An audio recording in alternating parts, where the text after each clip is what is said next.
పార్టీల మద్దతు లభించింది. దండోరా ఉద్యమానికి సమాజం యొక్క మద్దతు కూడా లభించింది.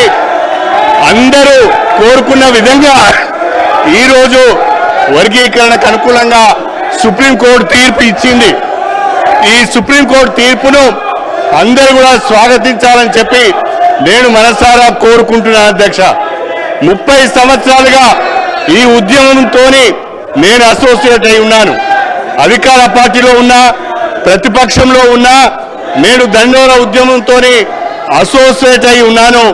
అన్ని రాజకీయ పార్టీలు కూడా ఈ ఉద్యమానికి సంఘీభావం తెలిపాయి. ఈ నేపథ్యంలో సుప్రీంకోర్టు తీర్పు వచ్చింది. రాష్ట్రంలో కాంగ్రెస్ ప్రభుత్వం ఏర్పడగానే గౌరవనీయులు ముఖ్యమంత్రి గారు రేవంత్ రెడ్డి గారి నాయకత్వంలో ఈ వర్గీకరణకు సంఘీభావాన్ని తెలుపుతూ సుప్రీంకోర్టులో అఫిడవిట్ వేయడం జరిగింది.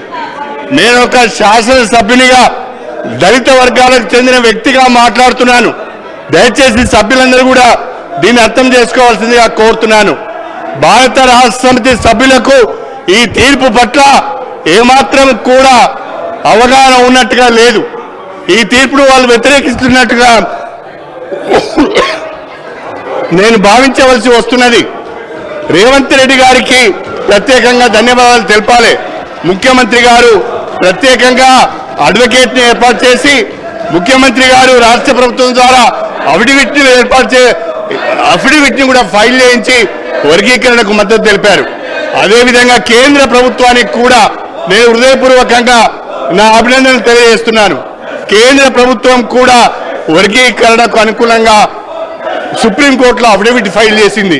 కేంద్ర రాష్ట్ర ప్రభుత్వాలకు వర్గీకరణకు అనుకూలంగా అఫిడవిట్లు ఫైల్ చేసినందుకు హృదయపూర్వకంగా దళిత జాతుల నుంచి నేను అభినందనలు తెలియజేస్తూ ఈ తీర్పును స్వాగతిస్తూ ఇవాళ ముఖ్యమంత్రి గారు ఏదైతే ప్రకటన చేశారో ఇప్పుడు ఇచ్చిన నోటిఫికేషన్లో రాబోయే నోటిఫికేషన్లో కూడా ఈ యొక్క వర్గీకరణకు సంబంధించిన తీర్పును అమలు చేస్తామని అవసరమైతే ఆర్డినెన్స్ కూడా తీసుకొస్తామని చెప్పినందుకు ప్రత్యేకంగా ముఖ్యమంత్రి శ్రీ రేవంత్ రెడ్డి గారికి ఈ జాతుల పక్షాన ధన్యవాదాలు తెలుపుకుంటూ సుప్రీంకోర్టు తీర్పును స్వాగతిస్తూ ఈ అవకాశం మీరు నాకు ఇచ్చినందుకు ధన్యవాదాలు తెలుపుకుంటూ సెలవు తీసుకుంటున్నాను.